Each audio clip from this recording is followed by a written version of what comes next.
You better check yourself before you break yourself.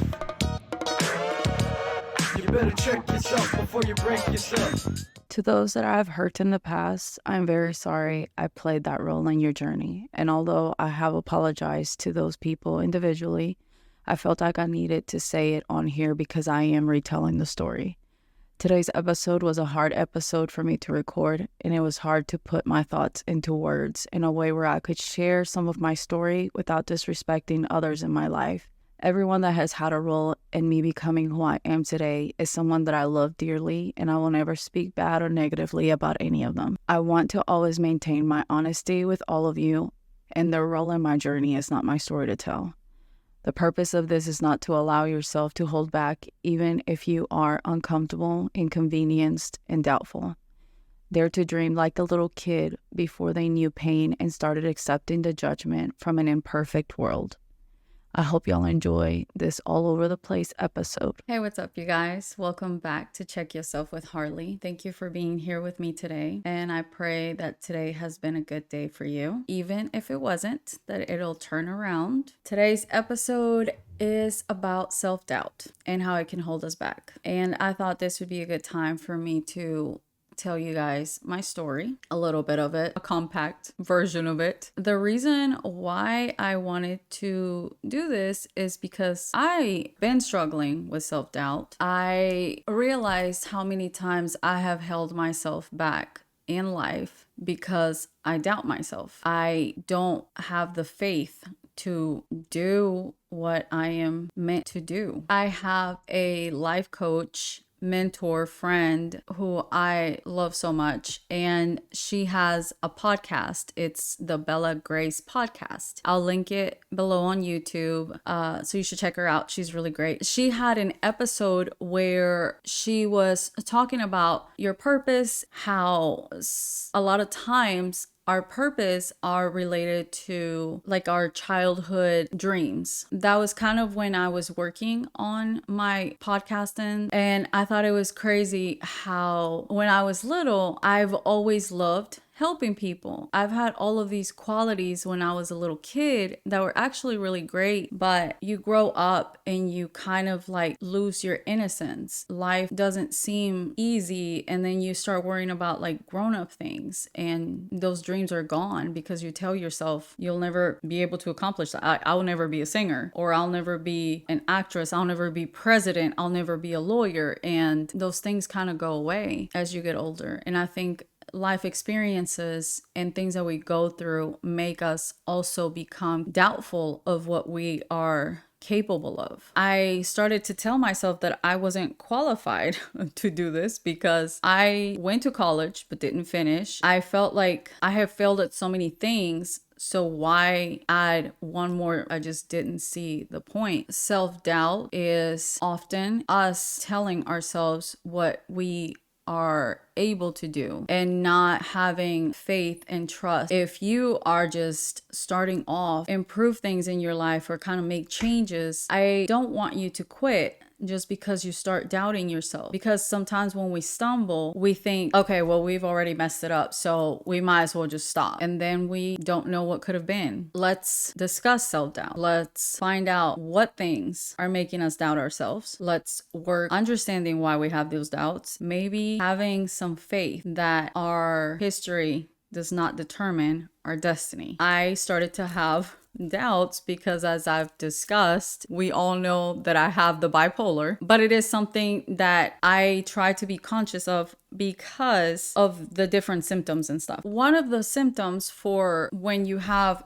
mania in bipolar, and it's the mania and it's the depression, so it's like two different spectrums. I'm not a doctor, so I'm not gonna go into full detail, but that's what you live with. You either are super high or you're super low, but there is different extremes. I've personally never experienced a grandiosity extreme, which is basically you feel like you're bigger than life or you're like God, or it's all kinds of like different things. But this is something I have prayed over. I wanted guidance. I have not ever taken guidance from anyone in my life. Now I go to the person I trust the most in this world, which is God. I pray for pretty much anything that I need help with. I wanted to help others. I have tried to go to school for being a police officer. I have tried to go to school for counseling, like to be a counselor, to be a social worker, and just anything to help people. I truly, honestly have always had a lot of love for people, especially people who go through things in life. I prayed on it. I asked God to use me in whichever way he thought would be best. So when I started to have doubts about myself, I started to wonder, oh my gosh, am I like going through a manic episode and I just think I'm like this super helpful person and God's telling me to do this thing or whatever. I check myself and make sure that I do everything for the right reasons and not for like self-serving reasons, but for reasons other than myself, outside myself. So with this, it was kind of the same thing. Trigger warning, I will be discussing suicide on this episode. So if that's something you struggle with or don't really want to hear about, then totally understand. I really appreciate y'all listening up to this point. I love you. You won't hurt my feelings if you click off. Years ago,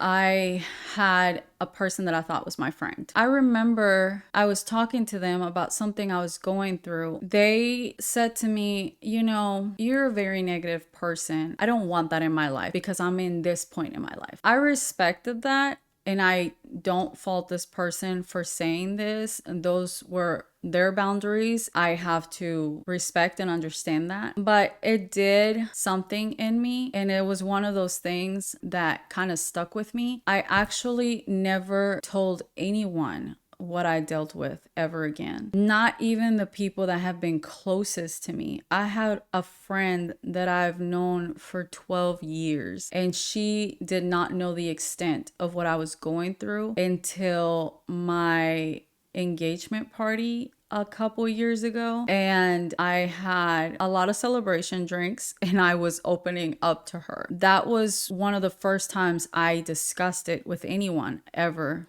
again. I will tell you that isolation, whether you have mental illness or have trauma or you're dealing with anything in your life, it's probably the worst thing you can do to yourself is isolate, because then you're just carrying that around all alone. There's no one there to help you lighten the load. And sometimes we close off to even people who are willing to carry that load with us. The reason why I want to tell you my story is because I want you to understand where I am coming from and why I wanted to do this and why now I don't doubt myself in doing this. I was raised by a single mom. We came here when I was 10. We came from Colombia. Well, I guess back a little bit. Back in Colombia, my dad left when I was 2. My mom raised me and she brought me here. She got married. Since I was a little kid, I had always wanted a dad because everyone else had one, so I wanted one too.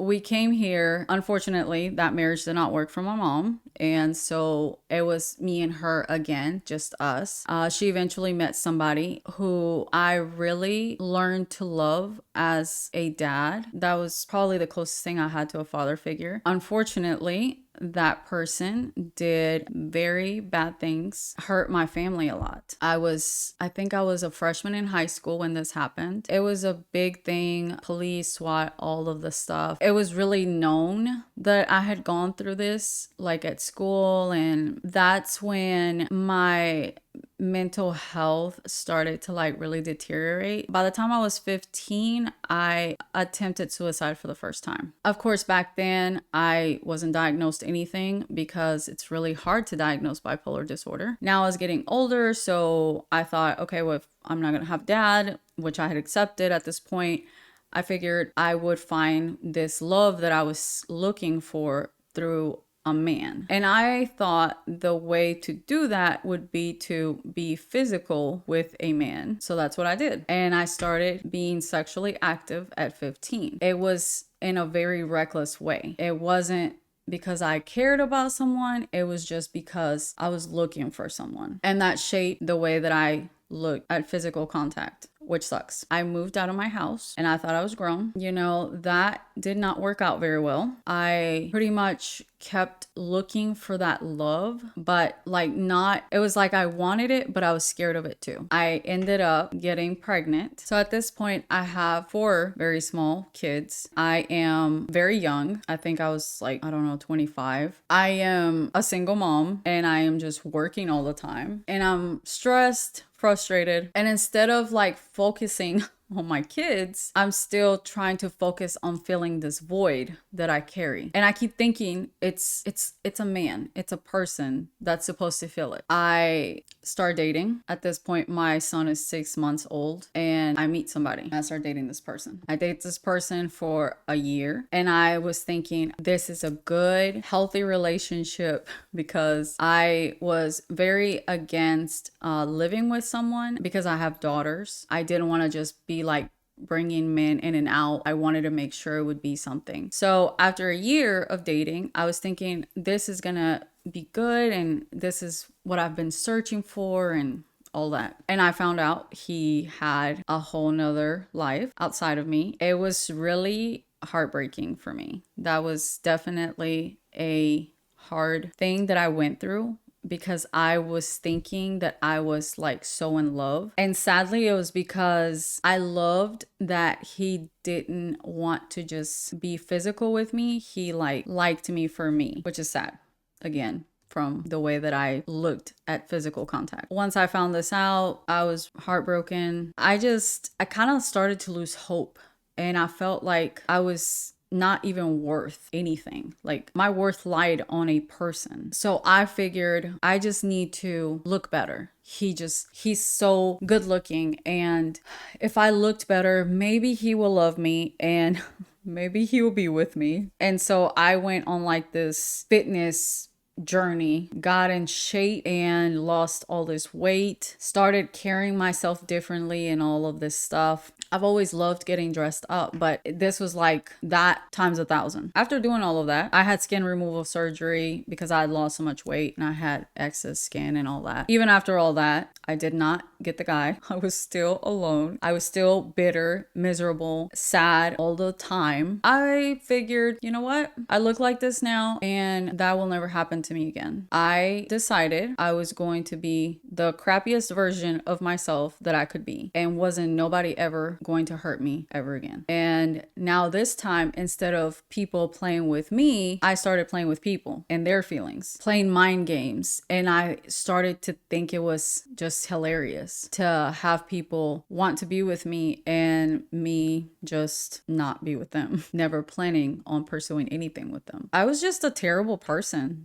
I truly think back to who I used to be, and it's just truly sad that I let my pain and my hurt turn me into something that I truly disliked. And it wasn't just men. It was just in general. I started to feel superior in some way. My heart was growing hateful and cold, which is, sad to think about because I honestly have always had a really big heart, and I can say that now, truly have always had a lot of compassion and love for people. But I started to let my life experiences start to turn me into a cold, mean person. Eventually, I met someone, of course, because even though I was mean and I was out here to hurt the world, I still wanted someone to love me.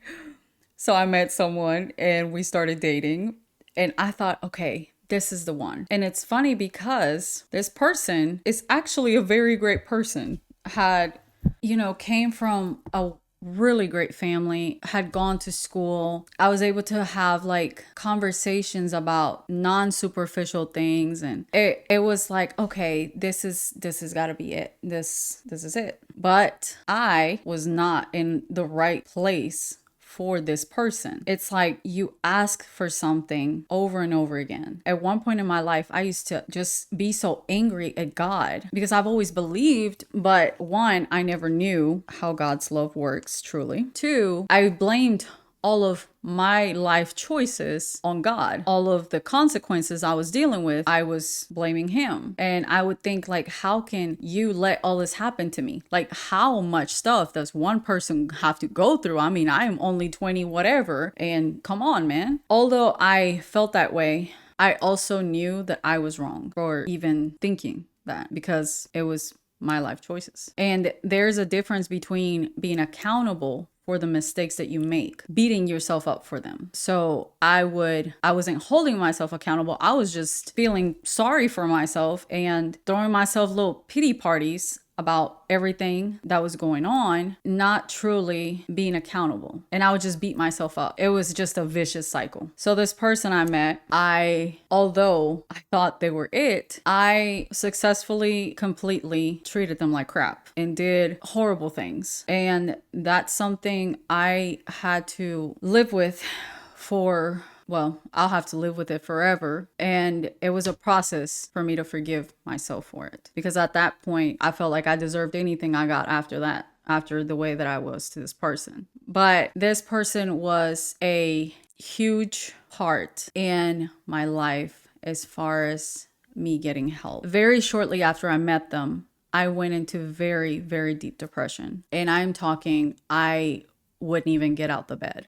They had to literally help me shower, help me eat, things like that. And this was for like 2 weeks straight. And this is someone I had just started dating. This person loved and cared for me. I looked for help. I looked for help to improve my relationship with my kids more than anything, because at that point I had completely messed my relationship with my kids up. I felt like I was a terrible mom. I didn't want to be that. I wanted my kids to love me. I wanted to be a better mom. And that was really my driving force to begin to get help, was my kids, because I knew I was just going down a very long, not good road. I started to see therapists. I started to see a psychiatrist. That's when I was diagnosed. But even diagnosed, I did not fully accept it. I kept thinking, like, they don't know what they're talking about. I would get on meds, get off the meds. I would feel better, and I would just think there's nothing wrong with me. And inside, I literally felt like I wanted to die. I would pray at night to die, to not wake up. And when I would wake up, I would just feel like, again, that was my thought. And I just felt tired. I tried to improve who I was for the person I was with. It became so exhausting. I felt like I was trying to be someone else for somebody else. I didn't want to do it. It was too hard. And it was easier for me to just be the piece of crap that I had become. So I went back to my old ways and decided I was better off alone, because that's what I was comfortable with. I had done it for years. So I just rather be alone. And then I met somebody. This was truly, you know how they always say, when you're not looking, you'll find the person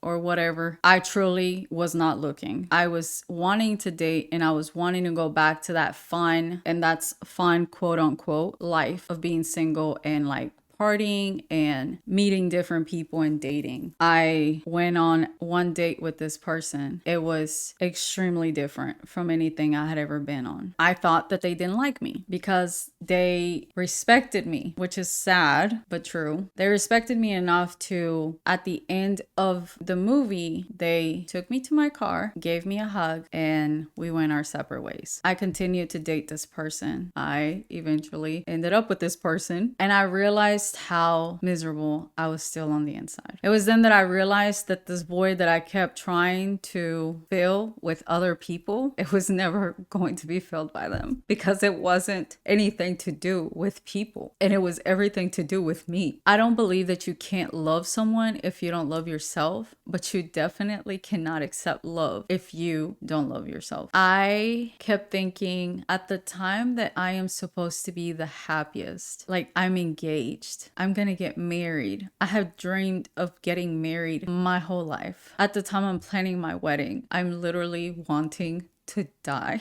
I want it to be over. So I canceled my wedding. For years, I have thought it's my mom's fault I canceled my wedding. It's this person's fault. It's that person's fault. I blamed it on everyone else except the fact that I was literally a miserable person on the inside. My husband and I decided that we wanted to have a baby. And so we got pregnant. I lost my daughter. That pregnancy was very hard on us. So we decided we were going to wait. We waited a while. I was going to counseling and I had stopped once I lost my daughter. I got pregnant again. So I went back to counseling because at this point, I am literally just dreading waking up. It's not even like it's like I am literally just distraught that I just woke up again. So I go to counseling and I met my angel in life. I owe this woman so much. I have told her thank you, but I don't think she'll ever know the impact she made in my life for the rest of my life. So I would go and I would talk to her because I couldn't be on medication because I was pregnant. And I'd never had a counselor help me, a therapist help me the way she did. And I knew there was something different, but I just didn't understand what it was. And she had like real care and real compassion for me. She loved me. Like I could feel that she loved me. So as I was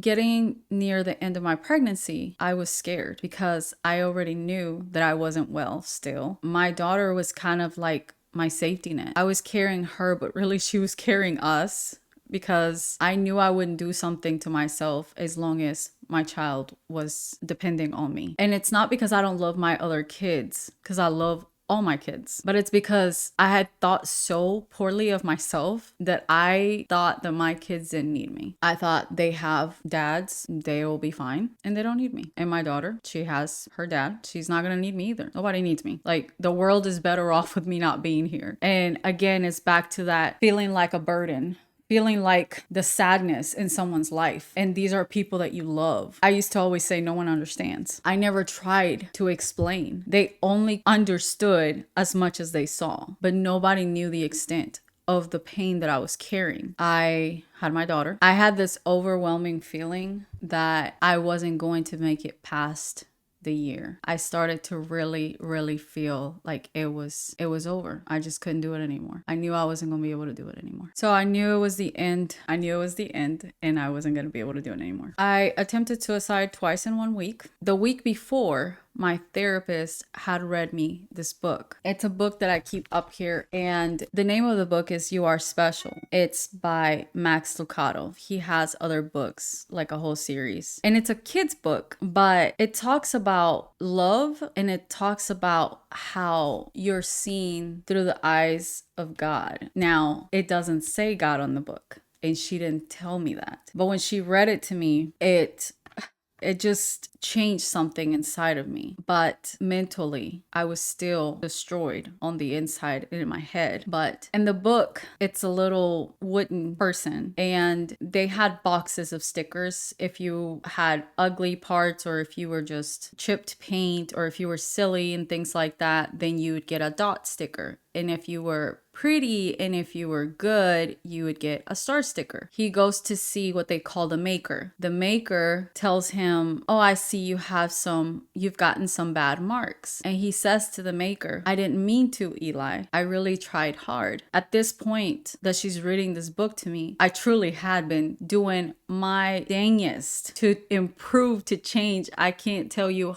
how much I had changed at this point, but I couldn't see it because of my pain, my doubt. I wasn't doing it the right way. I wasn't taking the necessary steps to get rid of the pain. I was putting band-aids on my pain and band-aids on, denial of my mental health and not accepting it and trying to hide it and not talking to anyone, hiding myself. And so he says to him, and I'll read just a very short part, "Punchinello," that's the little wooden character, "Punchinello, I don't care what other wee mix think." And he says, "You don't?" He said, "No, and you shouldn't either. What they think doesn't matter, and all that matters is what I think.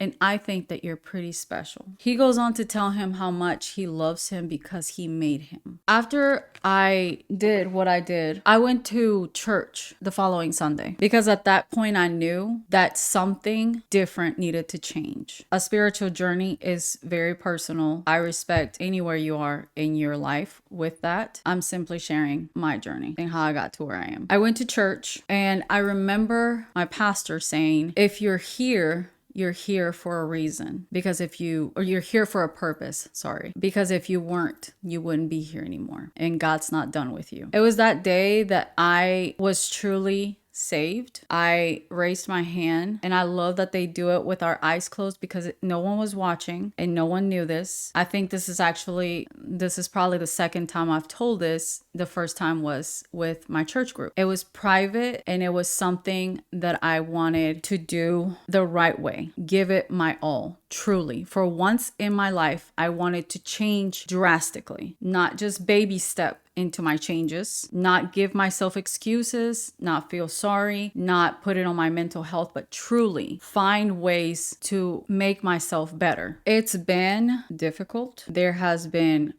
a lot of things that I have walked through, especially this year. This year has been one of the hardest years of my life, but it's also been the best year of my life because I was able to learn what true love is, what it really means to love. I was able to understand forgiveness for others, for myself. I was able to understand that I am not perfect, and that's okay. And I finally understood friendship. I understood what it was like to not walk alone anymore. I have so many great friends that I love so much. And it's not surface level. We talk about like real stuff and we love each other through it. And we tell each other the truth, but with love and kindness. And we lift each other up and we help dust each other off. With what I've walked through, I never wanted someone to be in the place that I was at. I never wanted someone to feel that loneliness, feel like they couldn't talk about it, feel like they couldn't come to someone. Because going through something, feeling pain, that's not being negative. That's being human. Wanting to be able to share that with someone, at least just to get it out. That's why therapy is so helpful, because we get to just get it out. We don't have to carry it with us everywhere we go. We get a break. We get to just express what we're feeling without judgment. I want to share what I'm going through so that you don't have to feel like you are the only person going through it. So that you don't have to feel like you are a crappy person, because you are not. You just have lived life and it's hard. And it hurts. And some of that hurt sits. And sometimes we don't know what to do with it or where to put it or like how to even start fixing it. Like how do you start doing something that you've never seen before, that you don't know anything about? You don't know where to start. I used to hate the fact that I have to live with bipolar, but I'm so thankful because that's what made me get help. That's what made me open my eyes to the fact that I was not well and I needed to change, and not just change medicine and not just change boyfriend. I needed to change me because I needed to be someone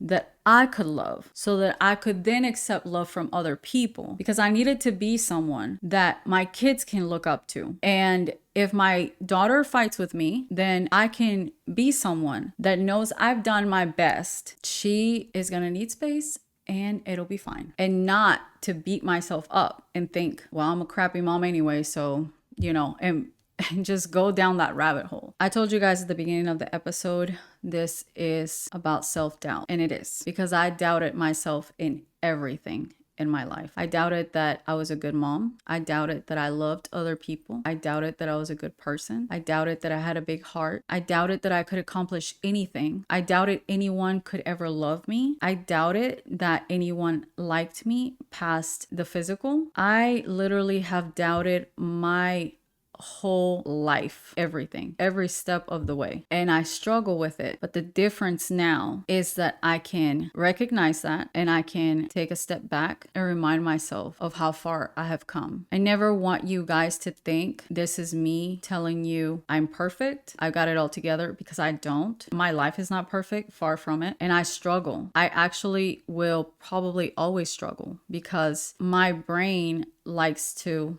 play tricks with me, and that's hard. So I have to be very, very self-conscious, or conscious of myself. not self-conscious. The message I want you to take away from this today is, one, stop doubting yourself because you're holding yourself back. And that's from improving in your life, improving in your relationships, improving with your career, because there's a promotion. But you think, I didn't get it last time, or I am not as knowledgeable as I think I am. And that's doubt. I don't want to take a chance on this new job because what if this XYZ happens? I don't want to take a chance on going to school for a different career because maybe this will happen. You're doubting yourself. You're not giving yourself a chance to prove yourself wrong. The second point I want you to take away is that you aren't alone. And now that wasn't part of what the episode is, but you don't have to be alone. I hope that me sharing my story, my life, will help you have faith in your story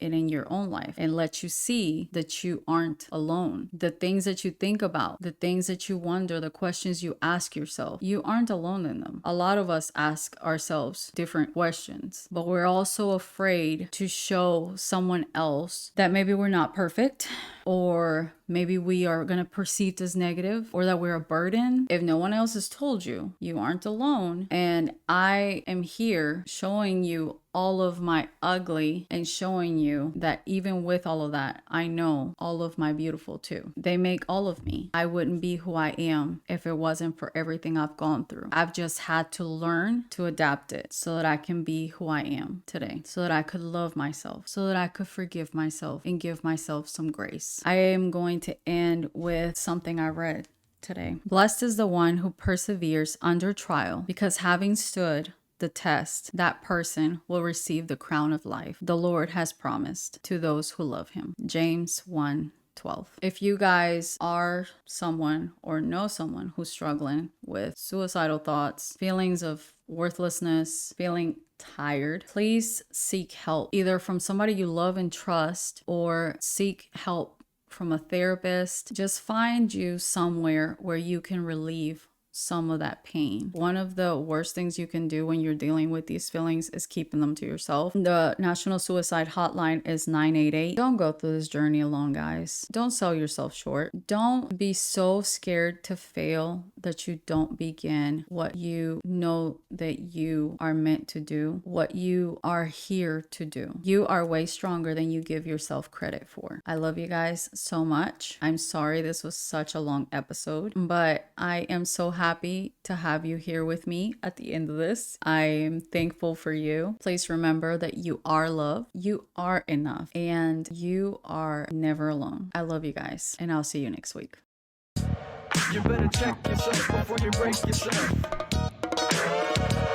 You better check yourself before you break yourself.